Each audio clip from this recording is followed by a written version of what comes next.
तोंडचा घास पावसानं हिरावून नेलाय. कधी काळी हाच छत्रपती संभाजीनगरचा भाग आहे जिथं पाण्यासाठी वणवण करायची होती. मात्र आज सगळ्या शेतामध्ये पाणी आहे आणि नुसती शेतीच नाही तर गोरगरीब शेतकऱ्यांची स्वप्न देखील पाण्यानं हिरावून नेलेली आहेत.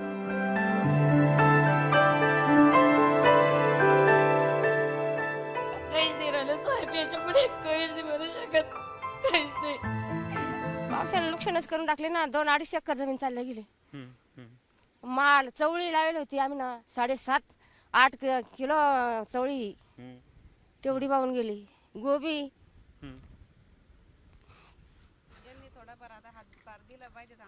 आम्हाला काहीतरी गरीबाला काहीतरी लावून द्यायला पाहिजे त्यानं थोडंफार. फुल किती पाऊस होता? पाऊस भरपूर. मी म्हणते ढगफुटीसारखं पाणी होता ना, एवढाली झाडं.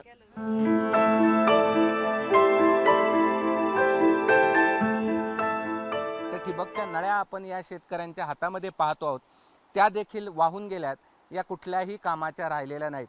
म्हणजे पीक तर गेलंच गेलं, मात्र त्या पिका वाढीसाठी जे काही कष्ट होते ते पण वाया गेले.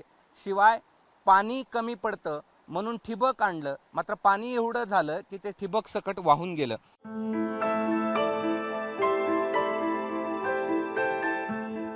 क्षणामध्ये होताचं नव्हतं झालं असं वाटत होतं त्या दिवशी की त्या पुराच्या पाण्यामध्ये उडी घ्यावं असं मनाला वाटत होतं. पण शेवटी विचार करून आणि कसं तरी आवरलं.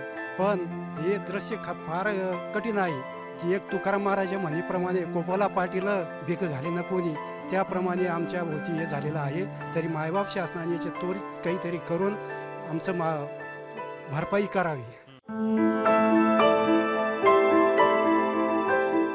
पाणावलेल्या डोळ्याने शेतकरी सांगतायत की हे सोनं होतं मात्र ते मातीमोल झालंय आणि त्यामुळे मायबाप सरकारने मदत करावी. ही वस्तुस्थिती आहे छत्रपती संभाजीनगरच्या सिल्लोड तालुक्यातील धो-धो पाऊस झाल्यानंतरची.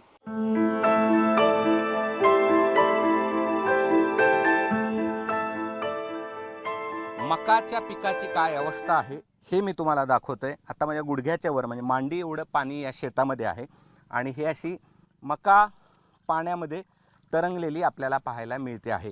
एवढंच नव्हे तर आपल्याला दूरपर्यंत ह्या मकात पाणीच पाणी पाहायला मिळतंय.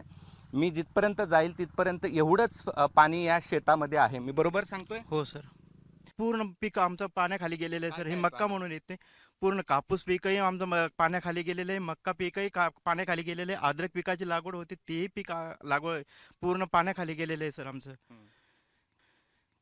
कधी काळी पाऊस पडावा यासाठी डोळे आकाशाला लागायचे आणि डोळ्यातून पाणी यायचं.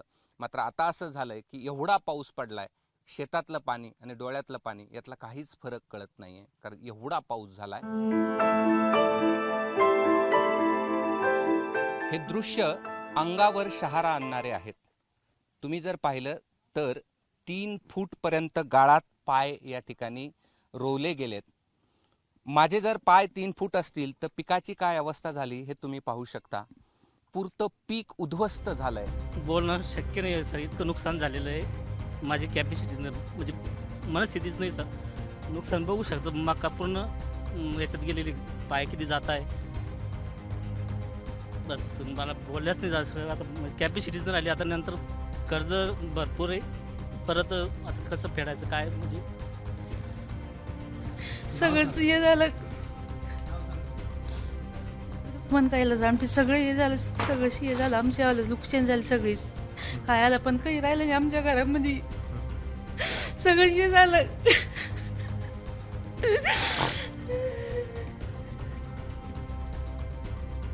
सगळं उद्ध्वस्त झालं आहे आणि घरामध्ये काहीही शिल्लक नाही. अश्रू थांबत नाहीत आणि काय अवस्था केली आहे पाण्याने.